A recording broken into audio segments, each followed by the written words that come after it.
রুবেল হাটে অতিরিক্ত হাসিল এবং খুঁটির জন্য টাকা নেওয়ার অভিযোগ রয়েছে। আপনি কি দেখছেন এবং বর্তমানে ক্রেতারা কি বলছেন গরুর দামের বিষয়ে? সার্বিক অবস্থা জানাবেন।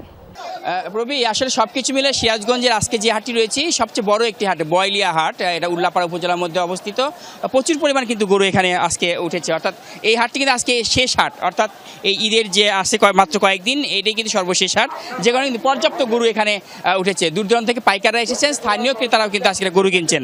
তবে যে অভিযোগটি রয়েছে সে অভিযোগ কিন্তু বলবাতি রয়েছে, সেই অভিযোগ কিন্তু আসলে কোনো প্রকার কোনো নড়চড় হয়নি, অর্থাৎ আগের চেয়ে কিন্তু আরও 100 টাকা বৃদ্ধি পেয়েছে। প্রতিটি গরু যখন বিক্রি হচ্ছে তখন কিন্তু খাজনা দিতে হচ্ছে 800 টাকা, এবং একই সাথে যিনি এই গরু মালিক খুঁটিটি কিনেছে তাকে কিন্তু 500 থেকে 500 এবং 600 টাকা গুনতে হয়েছে। অর্থাৎ একটি স্থানেই কিন্তু সেখানে প্রায় বলা যাচ্ছে যে 500 টাকা, এবং ওই পাশে প্রায় আরও 300 টাকা, সেখানে 8 থেকে 900 টাকা কিন্তু আসলে সেখানে ইজারাদাররা তারা কিন্তু বেশি নিচ্ছে। এমনটা অভিযোগ কিন্তু এখনো পর্যন্ত যেটি করেছে সেটি কিন্তু বলবৎ রয়েছে, তার কিন্তু কোনো পরিবর্তন হয়নি। অর্থাৎ সিরাজগঞ্জের এই গরুর হাটগুলোর বর্তমান যে পরিস্থিতি রয়েছে, প্রচুর পরিমাণ কিন্তু ক্রেতা এবং বিক্রেতা এসেছে, এবং তারা কিন্তু অনেকে উৎসবমুখর পরিবেশের মধ্যে দিয়ে কোরবানির গরু যে কেনা বেচা বিক্রি সেটি কিন্তু হচ্ছে।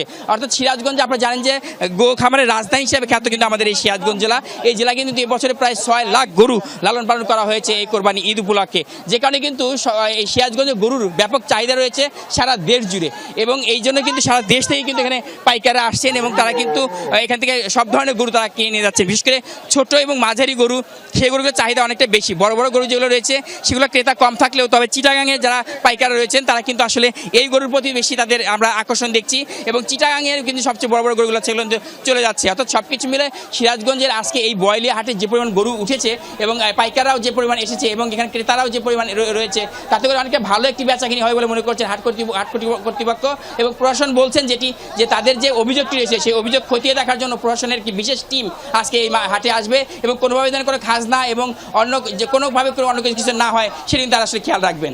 পুরবি।